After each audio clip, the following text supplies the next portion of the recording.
warahmatullahi wabarakatuh.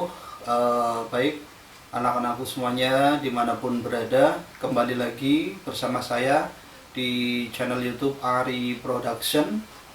Mudah-mudahan kalian semuanya dalam keadaan sehat semuanya dan dilindungi oleh Allah Subhanahu wa taala. Amin. Kita akan kembali belajar secara online ya, melanjutkan materi kita yang kemarin sudah dibahas pada video sebelumnya, yaitu bab mengenai riya ya. Tentu kalian sudah memahami apa itu riya. Nah, sekarang kita akan melanjutkan materi kita. Kali ini kita akan membahas mengenai masih seputar akhlak tercela kepada Allah Subhanahu wa taala yang berupa nifaq. Kata nifak berasal dari kata nafiko al-yarbu yang artinya adalah lubang hewan sejenis tikus. Lubang ini ada dua.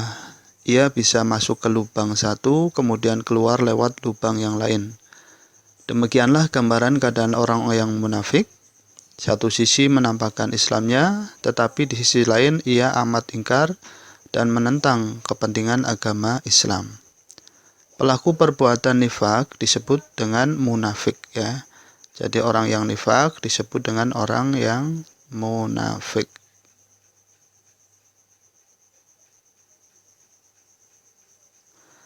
Adapun dalil yang berkaitan dengan nifak bisa dilihat dalam Al-Quran surat Al-Baqarah ayat 14. Mari kita baca bersama. Bismillahirrahmanirrahim. Wa idza laqul ladzina amanu qalu amanna wa idza khalau ila syayatinihim qalu inna ma'akum innama nahnu mustahzi'un. Yang artinya, dan apabila mereka berjumpa dengan orang-orang yang beriman, mereka mengatakan kami telah beriman. Dan bila mereka kembali ke syaitan-syaitan mereka, mereka mengatakan sesungguhnya kami sependirian dengan kamu, kami hanyalah berolok-olok. Al-Quran surat Al-Baqarah ayat 14. Pembagian nifak ada dua macam. Yang pertama nifak i'tiqadi, yaitu suatu perbuatan yang menyatakan dirinya beriman kepada Allah, sedangkan dalam hatinya tidak ada keimanan sama sekali. Dia sholat, bersedekah, dan beramal soleh, namun tindakannya itu tanpa didasari dengan keimanan dalam hatinya. Ya, beribadah tanpa dasar iman. Ini adalah nifak i'tiqadi. Kemudian yang kedua adalah nifak amali ya. Nifak amali adalah kemunafikan berupa pengingkaran atas kebenaran dalam bentuk perbuatan. Sesuai sabda Rasulullah Shallallahu alaihi wasallam yang mungkin kalian sudah hafal hadisnya ya.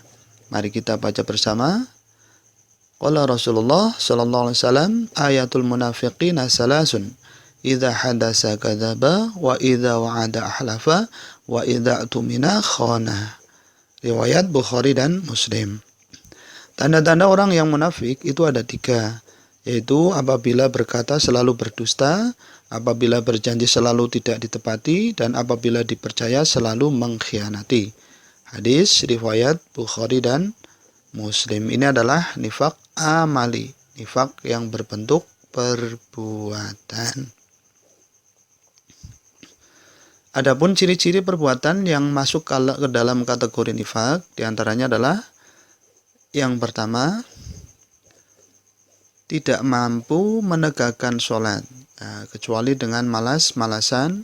Ia merasa ragu terhadap balasan Allah di akhirat. Ya, jadi orang yang nifak ini merasa ragu ya terhadap balasan Allah di akhirat. Ibadahnya selalu malas-malasan. Yang kedua, hanya berakhir jangka pendek, yaitu kekayaan duniawi semata. Ya, orang yang nifak ini hanya mementingkan urusan duniawi, biasanya tidak bertahan lama dalam menjalankan ibadah kepada Allah. Kemudian terbiasa dengan kebohongan, ingkar janji, dan khianat. Na'udzubillahi min dzalik ya. Jangan sampai kita melakukan hal yang demikian. Yang keempat, tidak mampu beramar ma'ruf nahi mungkar. Apa sih amar ma'ruf nahi mungkar? Yaitu mengajak untuk berbuat baik dan mencegah untuk berbuat buruk. Kemudian yang kelima adalah seringkali dalam pembicaraannya menyindir dan menyakiti Nabi atau Islam. Jadi dalam perkataannya itu sering bertentangan dengan ajaran agama Islam. Ini adalah orang-orang yang nifaq atau sering disebut dengan orang munafik. Baik, kemudian setelah kalian mempelajari materi ini, silahkan kalian kerjakan soal berikut ini. Ya, yang pertama adalah jangan jelaskan pengertian nifaq. Yang kedua, tulislah dalil yang berkaitan dengan nifaq. Yang ketiga, apa yang dimaksud dengan nifaq i'tiqadi. Yang keempat, apa yang dimaksud dengan nifaq amali. Dan yang kelima, sebutkan 3 ciri-ciri orang yang munafik. Ya, kalian pelajari dengan seksama, putar lagi videonya kalau belum paham. Setelah itu kerjakan dalam selembar kertas. Baik, demikianlah pembahasan kita pada kesempatan hari ini. Alhamdulillah telah selesai. Mudah-mudahan kalian semakin paham dan mudah-mudahan kita senantiasa dalam lindungan Allah Subhanahu wa taala, dijauhkan dari segala musibah, segala penyakit, dan tentunya kalian harus tetap belajar walaupun berada di rumah. Ada yang mau tanya? Ya, nanti kalau mau tanya bisa di komen ya, silahkan di komen di video ini. Terima kasih.